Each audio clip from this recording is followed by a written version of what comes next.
काशी की धार्मिक नगरी में नागपंचमी के दिन श्रद्धा और आस्था का अद्भुत नजारा देखने को मिला। जयपुर स्थित प्राचीन नागकूप कारकोटक वापी के कपाट साल में सिर्फ एक बार नागपंचमी पर खोले जाते हैं।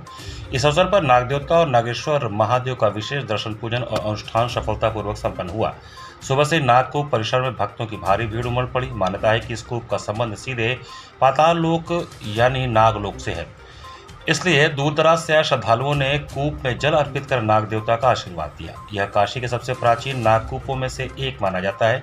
मान्यता है कि यहाँ नागराज कारकोटक की पूजा होती है। इसे लेकर धार्मिक मान्यता है कि इसे पाताल लोक का मार्ग कहा जाता है। कहा जाता है कि नागपंचमी के दिन इस कूप का द्वार खुलते ही नागलोक की ऊर्जा सीधे धरती पर आती है।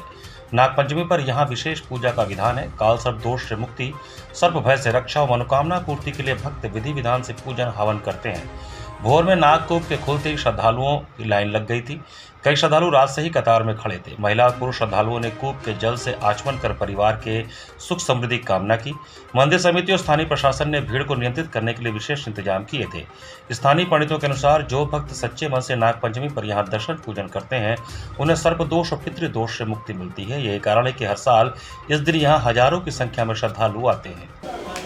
स्कंद पुराण के काशी खंड में नागकुआं का वृतांत मिलता है कारकोटक वापी के नाम से, और यह स्थान काफ़ी ही प्राचीन सिद्धपीठ और काफ़ी पुराना स्थान है। यहाँ की एक कथा है कि कारकोटक जो नाग थे वो अपने शमूल नागवंश की रक्षा के लिए भगवान शिव की यहाँ तपस्या किए, और भगवान शिव वहाँ आकर के उनको वरदान दिए, और उन्होंने अपने एक शिवलिंग में उनको स्थान भी दिया, अपने में समाहित किया, जो कारकोटेश्वर भगवान के नाम से यहाँ प्रसिद्ध हुआ वो।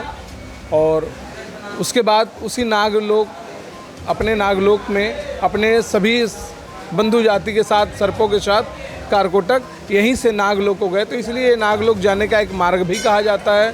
और पुराने की बात की जाए तो हमारे पुराणों में इसका स्थान मिला है, तो इसलिए काफ़ी पुराना सिद्धपीठ है। दूसरी कथा आती है कि महर्षि पतंजलि भी यहीं पर रह करके योग सूत्र की रचना किए, महाभाष्य ग्रंथ लिखे, तो कई समय और कई ऐसे ऋषि मुनि यहाँ पे रहे हैं, तो अपने आप में एक सिद्धपीठ स्थान है ये।